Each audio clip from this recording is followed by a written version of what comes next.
അത്രയും ഫ്ലോപ്പായിരുന്നു ഈ പായസം പ്ലീസ് മൃണാൾ മാറ്റിയിരിക്കണം, നിങ്ങൾ മാറ്റണം, നിങ്ങൾക്ക് ഈ പായസം ചേരില്ല.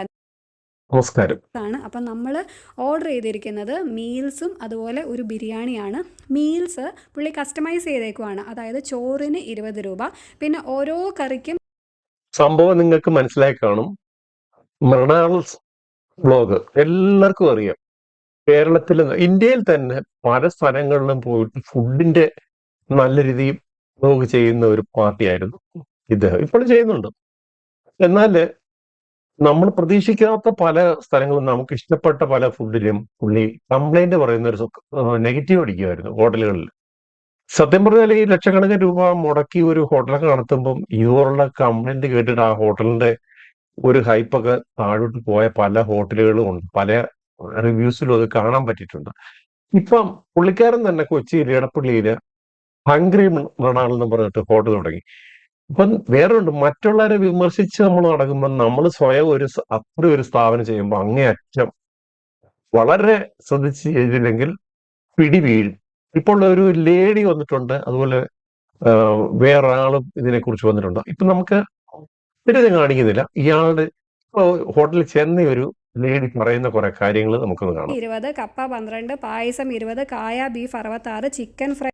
അവിടുത്തെ പരിപാടി എന്ന് പറയുന്നത്, നമുക്കൊരു ഹോട്ടലിൽ പോയാൽ ഊണ് എന്ന് പറഞ്ഞാൽ 4 കൂട്ടം കറികളും എല്ലാം കൂടെ തരും. 70 രൂപ മുതൽ 60 രൂപ, 100 രൂപ, അങ്ങനെയൊക്കെയാണ് പല റേറ്റുകളും. ഇതിവിടെ അങ്ങനല്ല. ചോറിന് 20, പിന്നെ സാമ്പാർ 20, പപ്പടം 7, ഇങ്ങനെയൊക്കെ പറഞ്ഞ് ശരിക്കും പറഞ്ഞ് നല്ല രീതിയിൽ ഫുഡ് കഴിക്കണമെങ്കിൽ 100 രൂപയ്ക്ക് മേളിൽ ആകുകയും ചെയ്യുന്നുണ്ട്. എന്നാൽ ഇതിലൊക്കെ താത്ത് 70 രൂപയ്ക്ക് സുഭിക്ഷമായിട്ട് രണ്ടാമത് ചോറ് കൊടുത്ത് മോരും പിന്നെ പുളിശ്ശേരിയും സഹിതം കൊടുക്കുന്ന, മീൻ സഹിതം കൊടുക്കുന്ന ഹോട്ടലുകൾ നാട്ടിൻപുറത്തുണ്ട്. നമ്മുടെ ആൾക്കാർക്ക് ഇതൊന്നും പോരെന്നേ. 5 സ്റ്റാറും ഭയങ്കര എന്തുവാ ജീനിയസ് ആയിട്ടുള്ള ഹോട്ടലുകളിൽ തപ്പി നടക്കുന്നവർക്ക് ഇതൊക്കെ മതി. പ്രത്യേകിച്ച് എറണാകുളത്തെ കൂട്ടുള്ള സിറ്റിയിൽ ഇതൊക്കെ നടക്കത്തുള്ളൂ. Fry dum biryani 140, date speaker 5 രൂപ, ബോയിൽഡ് എഗ് 8 രൂപ. ഇത്രയും സാധനങ്ങളാണ് ഞാൻ എടുത്തത്.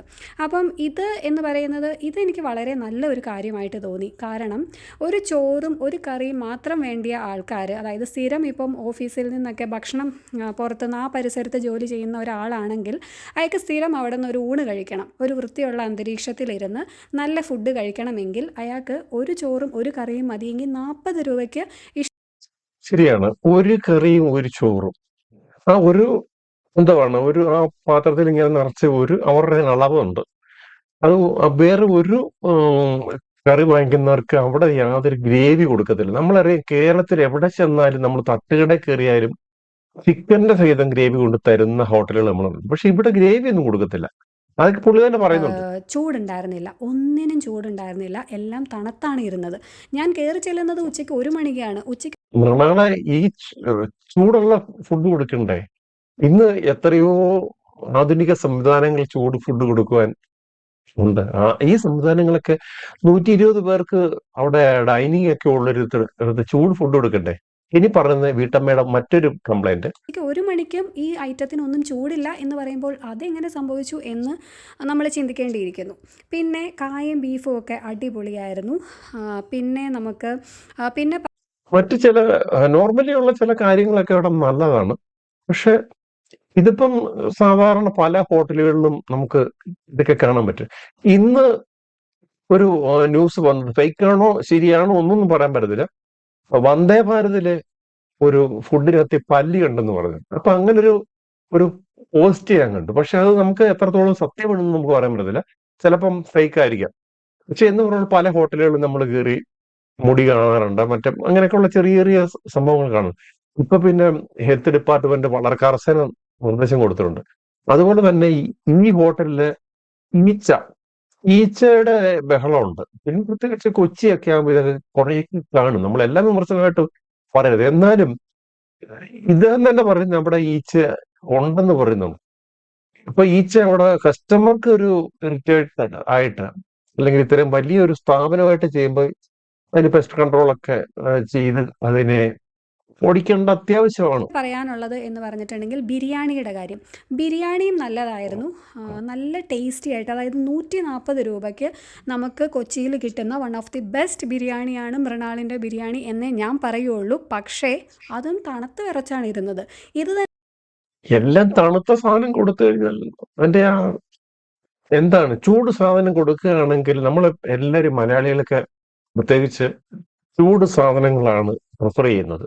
കാര്യം എന്ന് വെച്ചാൽ ഇതിന്റെ ആ ടേസ്റ്റ് തണുത്ത് കഴിയുമ്പോൾ കുറയുന്നതിന് സാധ്യതയുണ്ട്. പിന്നെ ചൂട് ഇഷ്ടപ്പെടുന്നവരാണ് നമ്മൾ ഓൾമോസ്റ്റ് എല്ലാവരും. തന്നെ ഇച്ചിരി ചൂടോടെ തന്നിരുന്നെങ്കിൽ വളരെ ബെറ്റർ ആയേനെ എന്ന് ഞാൻ പറയും.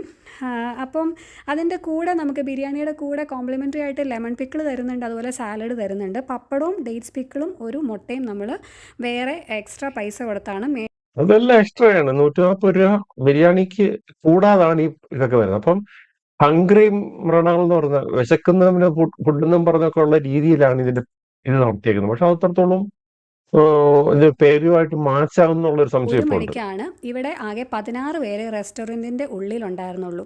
പുള്ളിയുടെ വീഡിയോസൊക്കെ കണ്ടു കഴിഞ്ഞിട്ടുണ്ടെങ്കിൽ നമുക്ക് തോന്നും അയ്യോ ഈ റെസ്റ്റോറൻറ്റിലേക്ക് കാല് കുത്താൻ സ്ഥലമില്ലാത്ത അത്രയും തിരക്കാണെന്ന്. ഒന്നുമില്ല, നമ്മൾ ചെന്നത് സാറ്റർഡേ ആണ്. സാറ്റർഡേ ഉച്ചയ്ക്ക് 1 മണിക്ക് 16 പേരെ ഉണ്ടായിരുന്നുള്ളൂ എങ്കിൽ ഇവിടെ വലിയ തിരക്കുള്ള സ്ഥലമൊന്നും അല്ല. പുള്ളി 120 സീറ്റിങ്ങും അവിടെ പാർക്കിങ്ങിനെ കുറിച്ച് ആദ്യം വിവാദമുണ്ട്.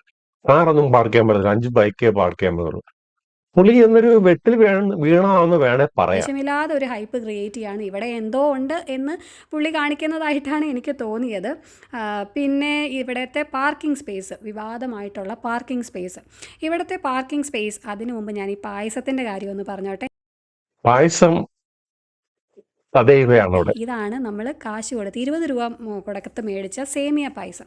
ഈ സേമിയ പായസം എൻ്റെ അമ്മോ മിൽക്ക് മെയ്ഡ് പോലത്തെ എന്തോ ഒരു സാധനം കലക്കിയാണ് തന്നിരിക്കുന്നത്. മിൽക്ക് മെയ്ഡല്ല, കാരണം 20 രൂപയ്ക്ക് മിൽക്ക് മെയ്ഡ് ഒഴിച്ച് പായസം ഉണ്ടാക്കാൻ മുതലാവുമെന്ന് എനിക്ക് തോന്നുന്നില്ല. ഇത് കഴിച്ചിട്ട് എൻ്റെ തലയടിച്ചു പോയെന്ന് വേണമെങ്കിൽ പറയാം. എനിക്കൊന്നേ ഈ പായസത്തിനെ പറ്റി പറയാനുള്ളൂ. മൃണാളിന് ആരെങ്കിലും ഇതുപോലത്തെ ഒരു പായസം കൊടുത്ത അങ്ങേര് എന്തൊക്കെ കുറ്റം പറയും എന്ന് എനിക്ക് ചിന്തിക്കാൻ കൂടെ പറ്റണില്ല. അത്രയും ഫ്ലോപ്പായിരുന്നു ഈ പായസം. ഈ പായസം പ്ലീസ് മൃണാൾ മാറ്റിയിരിക്കണം, നിങ്ങൾ മാറ്റണം. നിങ്ങൾക്ക് ഈ പായസം ചേരില്ല. ഇത് അവരൊരു റിക്വസ്റ്റ് ആണ് കൊടുത്തേക്കുന്നത്, മൃണാളിന് വേണ്ടിയിട്ടുള്ളത്. പിന്നെ മൃണാള് പല റെസ്റ്റോറൻറ്റിലും പോയി പല കാര്യങ്ങളും ചെയ്തതാണ്. മലപ്പുറത്തെ ഒരു റെസ്റ്റോറൻറ്റിൽ പോയി ഒരു വീഡിയോ ഒക്കെ കണ്ട് വൈറലായിട്ടുണ്ട്, വിമർശനം പറയുന്നത്. പുള്ളി ചില കാര്യങ്ങളൊക്കെ പറയുന്നുണ്ട്, നമുക്കത് കേൾക്കാം. നമ്മൾ ഇമ്പ്രൂവ് ചെയ്യാൻ ശ്രമിച്ചുകൊണ്ടേയിരിക്കുമല്ലോ. അത് അങ്ങനെയുള്ള ഓരോ ചിന്തകളുണ്ട്. ഇനിയിപ്പോൾ ഷെഫ് പോയിട്ട് പുതിയ കുറച്ച് പാത്രങ്ങൾ നോക്കി. ആം, ഞാൻ ഒന്ന് രണ്ട് അക്കൗണ്ടിങ് മെഷേഴ്സിൽ ഒന്ന് രണ്ട് സംഭവങ്ങൾ ആഡ് ചെയ്യാൻ ശ്രമിക്കുന്നുണ്ട്. മാർക്കറ്റിംഗ് ഏരിയയിൽ നമ്മൾ കുറേ ഡിസ്കഷൻസ് നടത്തുന്നുണ്ട്. പക്ഷെ അതൊക്കെ എന്ന് പറയുന്നത് അങ്ങനെ ഒരു നെസസിറ്റിയോ അല്ലെങ്കിൽ അത്യാവശ്യമോ ഒന്നുമല്ല. എനിക്ക് ഈ അങ്ങനെ ഡിഫിക്കൽട്ടീസ് പോയിട്ട് ഒന്നും അങ്ങനെ ഒരു സംഭവമല്ല. പുള്ളിയെല്ലാം വളരെ ലാഘവത്തോടാണ് അവിടെ കാണുന്നത്. പല കമന്റുകളും പുള്ളി ഡിലീറ്റ് ചെയ്ത് കളയുകയാണ്, അല്ലെ കളയുകയാണ്. അപ്പം പുള്ളി എന്താണ് പറയേണ്ടത്? കേരളത്തിൽ നേരത്തെ ഒരു വിവാദം പല രീതിയിലും കേരളത്തിൽ ഉണ്ടാക്കിയ ഒരാൾ കൂടിയാണ്. അത് ഞാനിവിടെ പറയുന്നില്ല. അങ്ങനെയുള്ള ഒരാൾ ഇങ്ങനെയൊക്കെ തുടങ്ങുമ്പം അവിടെ ഒരു ചെറിയ ഈ പിന്നെ പാർക്കിംഗ് സ്പേസിന്റെ കാര്യങ്ങൾ ഈച്ച അവിടെ അതിനകത്തുണ്ടെന്ന് പറയുമ്പോൾ നമ്മൾ വേറുണ്ട്. നമ്മൾ ഇത്രയും വലിയൊരു റെസ്റ്റോറൻറ്റ് തട്ടുകടയിൽ കയറുന്ന ഒരു ഈച്ച വന്നാലോ അല്ലെങ്കിൽ നമുക്ക് അവിടെ ഒരു ഇച്ചിരി വൃത്തികേടാണ്, നമ്മൾ പ്രതികരിക്കേണ്ട ആവശ്യമൊന്നുമില്ല. കാര്യം അവൻ വീട്ടിൽ നിന്ന് അധ്വാനിച്ച് വീട്ടൊക്കെ കൊണ്ടുവച്ച് റോഡ് സൈഡിൽ കൊണ്ടുവച്ച് വിൽക്കുന്നവന് അവന്റെ അത്താഴപ്പട്ടിക്കാരായിരിക്കും. പക്ഷെ ഇതല്ല, ഇദ്ദേഹം വലിയ രീതി സെറ്റപ്പില് തുടങ്ങിയതാണ്. പക്ഷെ ചില കാര്യങ്ങളൊക്കെ ഫ്ലോപ്പ് ആകുകയാണ് പുള്ളി. ചേട്ടാ, ഹോട്ടലിനെ പറ്റി വിമർശിക്കുന്നവരെ ചേട്ടൻ പുച്ഛിക്കുന്ന പോലെ തോന്നിയിട്ടുണ്ട്. സംശയമൊന്നുമില്ല. വ്ളോഗേഴ്സ് പിന്നെ റിയാക്ട് ചെയ്യുന്നവരെല്ലാം വെറും പുള്ളിയുടെ മുന്നിൽ, പുള്ളി മാത്രം ഇതിനകത്തിൽ ഏറ്റവും വലിയ ആഗ്രഹം എന്നുള്ള രീതിയിലാണ് പുള്ളിയുടെ പോക്കിപ്പം. അത് അനന്തുവിന്റെ തോന്നലാണ്. അതിനെനിക്കൊന്നും ചെയ്യാൻ പറ്റില്ല. ഇതാണ് പുള്ളിയുടെ മറുപടി. അനന്തുവിന് എന്തെങ്കിലും തോന്നുന്നതിന് ഞാൻ എന്ത് ചെയ്യാനാണ്? ശരിയാ, അവിടെ വന്ന് ഈച്ച വന്നാൽ നമ്മൾ സഹിക്കണം. പായസം കുളത്തിൽ നിങ്ങൾ കുടിക്കണം. പാർക്കിംഗ് സ്പേസ് ഇല്ലെങ്കിൽ വേറെ എവിടെയെങ്കിലും കൊണ്ട് പാർക്ക് ചെയ്യണം, എന്നിട്ട് അവിടുന്ന് ഓട്ടോ പിടിച്ച് വരണം. ഇതൊക്കെയാണ് ചെയ്യേണ്ടത്. അഭിഷേക്, ഹായ് മൃണാൾ. പിന്നെ ഈ വിമർശിക്കുന്നവരെ എന്ന് പറയുമ്പോൾ എന്നോട് ജെന്യൂൻ ആയിട്ടുള്ളൊരു കസ്റ്റമർ കംപ്ലൈന്റ് ആരെങ്കിലും ഇന്നുവരെ പറഞ്ഞിട്ടുണ്ടെങ്കിൽ അവരെ ഞാൻ എങ്ങനെയാ ട്രീറ്റ് ചെയ്തിട്ടുള്ളതെന്ന് അവർക്കറിയാം, എനിക്കും അറിയാം. കാര്യം ബഹുസ്മൃതി പറയുന്ന ആൾക്കാർ കാണുമല്ലോ. ഇതെന്താണ്ടേ ഒരു ഹോട്ടലിൽ കയറി ഇരുന്ന് കാണിക്കുന്ന ഒരു പരിപാടി ഉണ്ടോടെ. സാധനങ്ങൾക്ക് എന്ത് പറ്റി?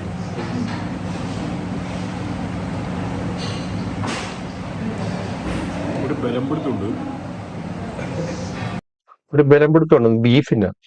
പുള്ളി ശരിക്കും പറയാൻ എനിക്ക് ഇഷ്ടപ്പെട്ട ഒരു കാര്യം എന്ന് വെച്ചാൽ പുള്ളി ഹോട്ടലിൽ ചെന്ന് ടേസ്റ്റ് അറിഞ്ഞ് ഫുഡ് കഴിക്കുന്ന ഒരാളാണ്. അപ്പോൾ ആ ഒരു രീതിയിൽ ഏറെക്കുറെ പുള്ളി കഴിക്കുന്ന ആ സ്റ്റൈല് എല്ലാവർക്കും കേരളത്തിൽ അങ്ങോട്ടും ഇങ്ങോട്ടും ഇഷ്ടമാണ്. അത് സത്യമാണ്. അതായത് നിങ്ങൾ ഹംഗ്രി മൃണാളിൽ വരുന്നു, ഞാൻ നിങ്ങൾക്ക് മീൽസ് തരുന്നു. ആ മീൽസിന്റെ പേര് മീൽസ് എന്നല്ല, ഹംഗ്രി മൃണാൾ മീൽസ് എന്നാണ്. അപ്പം നിങ്ങൾ ചോറ് പ്രതീക്ഷിക്കും, അതിന് പകരം ഞാൻ റവ തരും. അപ്പം നിങ്ങൾ ചോദിക്കും ഇതെന്താ ഇങ്ങനെയെന്ന്. അപ്പം ഞാൻ പറയും ഇത് ഹംഗ്രി മൃണാൾ മീൽസ് ആണ്. എന്തെങ്കിലും ചെയ്യാൻ പറ്റുമോ? എന്തെങ്കിലും ചെയ്യാൻ പറ്റൂ? പറ്റത്തില്ല. പറ്റൂ?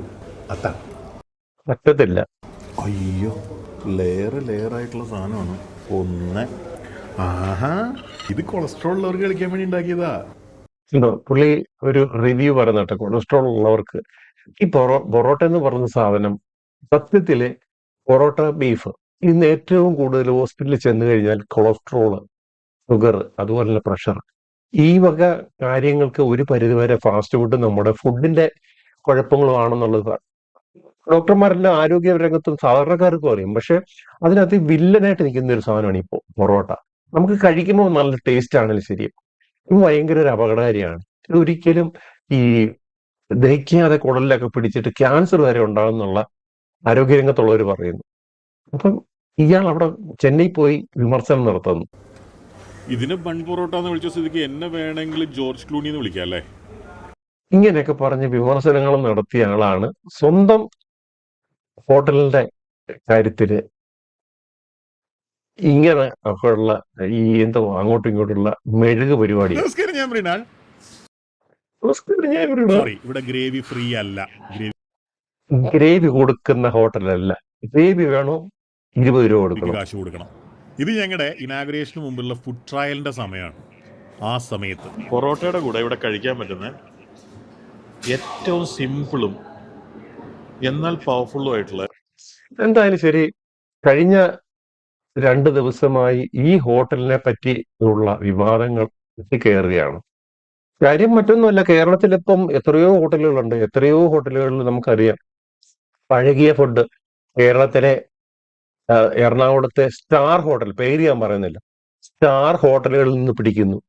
ഈ ഹെൽത്തുകാരൊക്കെ പോയി ഇവിടൊക്കെ പോയിട്ട് ഇവരുടെ കയ്യിൽ നിന്ന് വല്ലതൊക്കെ കൈപ്പറ്റുന്നുണ്ടായിരിക്കും. ഇവരൊന്നും പിടിക്കുക, സ്റ്റാർ ഹോട്ടലിൽ നിന്ന് പിടിക്കാറില്ല. അതുപോലുള്ള കംപ്ലൈന്റുകൾ വരുമ്പോൾ മാത്രമേ പിടിക്കത്തുള്ളൂ. അതുപോലെ ഹെൽത്ത് ഇഷ്യൂസ് എവിടെയെങ്കിലും ഉണ്ടാവുകയോ, അതുപോലെ ഷവർമ്മ കഴിച്ച് സംഭവങ്ങളൊക്കെ അറിയാം. അങ്ങനെയൊക്കെ പ്രശ്നം വരുമ്പോൾ അങ്ങ് ഹെൽത്തുകാർ ഒരാഴ്ച കയറി ഇറങ്ങി നടക്കുന്ന പരിപാടിയാണ്. അപ്പം കുറെ ഫൈൻ അടിക്കും. ഇതൊക്കെ തന്നെ പരിപാടി നമ്മൾ കാണുന്ന. ബസ് അപകടങ്ങൾ കൂടുമ്പോൾ റോഡിലെ MVD-മാരുടെ പ്രളയം, ഫുഡിന്റെ പ്രശ്നം വരുമ്പം ഈ ഹെൽത്തുകാര്, ഫുഡ് ഇൻസ്പെക്ടർമാരുടെ ഹോട്ടലിലെ ഇതൊക്കെ നമ്മൾ കേരളത്തില് എന്ത് വന്നാലും ശരി ശാശ്വതമായ ഒരു രീതിയിൽ പോകുന്നില്ല എന്നുള്ളതാണ് ഇതുപോലുള്ള ഹോട്ടലുകളിലും മറ്റുള്ള സ്ഥാപനങ്ങളിലും നടക്കുന്നത് എന്ന് മാത്രം പറഞ്ഞുകൊണ്ട് നിർത്തുന്നു. നന്ദി, നമസ്കാരം.